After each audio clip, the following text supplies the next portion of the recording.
Hello, Patriot Band. Hopefully, all of you are well and safe and healthy right now. We're going to start taking a look at our Star Achievers on page 45. If you look at page 45, you'll see that there are 28 stars on this, and it pretty much is a little milestone setter throughout the book. And once you've completed all of them, then you've officially mastered the first Essential Elements book. Now, for our Holy Ghost members, anyone who completes all 28 of these and gets them passed off with me will get a medal, and then we'll have a pizza party at the end of the year for those members. Alright? Now, with the quarantine and stuff, it's just going to happen whenever we get there. So, you'll get...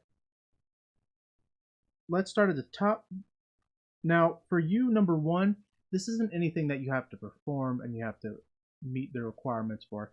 All you do is take a look at your first page 2 and 3. You look at those pages, read through them. It gives you some good information on your instrument, some cleaning things, some tips whenever you put it together, some, like it says, basics whenever you get there. Now, we're going to be looking at number 2 right now on the Star Achievers list, or number 13 in the book on page 5. Now for this one, this is our first 5 notes. Everything is in quarter notes. I have the BPM here, the tempo set at 75. You can go a little slower or a little quicker. The goal is to make sure that all the notes are first correct and then that they are all in time and that we're not skipping over any rest. For us to complete it, we have to get every note correct in one run through. So as we're working on this, the first thing you want to do is you take your instrument and you go note by note just to get a feeling for it.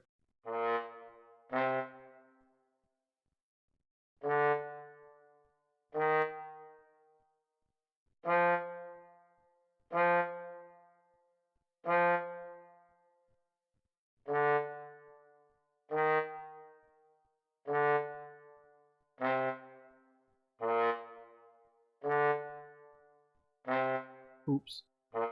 So taking it about there is fine. Your first goal is only to get the notes and make sure that they're right. So what I'm going to have here is that you're going to be able to listen to the pitches to make sure they're right. So you can listen through this run through a couple times just to make sure that you're hitting all your right notes. For our trombone friends, a very good idea is to go through and make sure to write down each of your slide positions, 1, 2, 3, 4, 5, 6, all the way through it first, and double check before you go through it. Right now it's still very early. It's fine if anyone is still having to write notes underneath them. When we get to repeated notes like right here in your second measure, remember that you want to try to write down on the first one. That way you start getting used to seeing some without notes under them. Because once we get to about 30, we want to start weeding ourselves out of writing letters in. We want to only write little hints now and then. A good way to work on learning your notes is put some on flashcards and then draw what they look like. And then doing those, there's some little games. There's Note Staff Learner. It's a little game where the notes will shoot across the screen and you got to press which letter they go to. So there's a lot of different little ways that you could do that. Whichever way works for you best is fine. There's no one way to learn through music. So at number 13, remember this is our first 5 notes we've learned in the book. If you have any issues, you could turn all the way to the back of your book to look at your fingerings, or you could start from page 1 and then flip through and find them. These are the different new notes that we've learned. Now on here you'll see for my C friends, which is flute, trombone, and bells, keyboard, glockenspiel, whichever you're playing, melodics is what I'll call them. I have a little key signature in here. You don't need to worry about the key signature. the notes will already be here. So for our C friends, we got to make sure that we're playing B flat, E flat, and if we don't play them, this is what that'll sound like. This is what the first note will sound like if we play it wrong. Oh.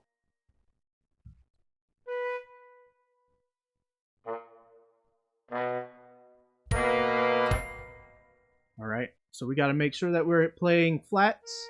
When you look in the back of the book, you'll see some things that are sharp, flat, all those different things. You just look for the one note that matches the one on the line, play that fingering for it. This is what this one sounds like. And we're going to slow it down just a little bit.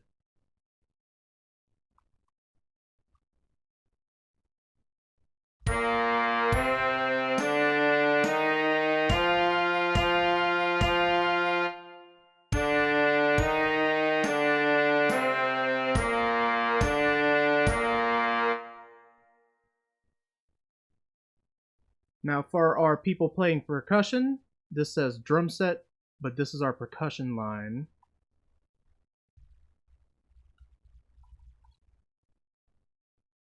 Let me switch it around super quick.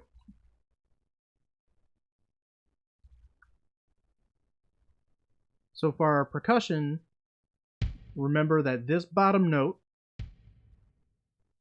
is our bass drum, and this top note is our snare drum. So when you're working on bass drum, you're only playing the bottom notes, and you ignore everything on top. Whenever you're playing snare drum, you got to play the top notes and follow the stickings that you follow underneath.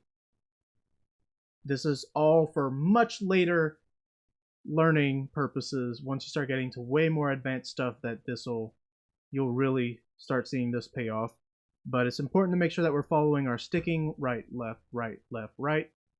Our beats 1 and beats 3 are going to be our right stick. Our beats 2 and beats 4 are going to be left sticks. As we go through it, make sure we're counting all our rest, and that if you see a rectangular rest above the line, that is a half rest or 2 counts. If it is below the line, right here, hanging off the bottom, it is a whole rest, and that's 4 counts. Right here for bass drum friends, we have a half rest on beats 3 and 4. So we have 1, 2, rest, rest. 1, 2, 3, rest. 1, 2, rest, rest. All right, and that takes us through number 13. And if you want, you don't have to take it this slow. If you want to get it all the way up to 80 or 100, that's even better.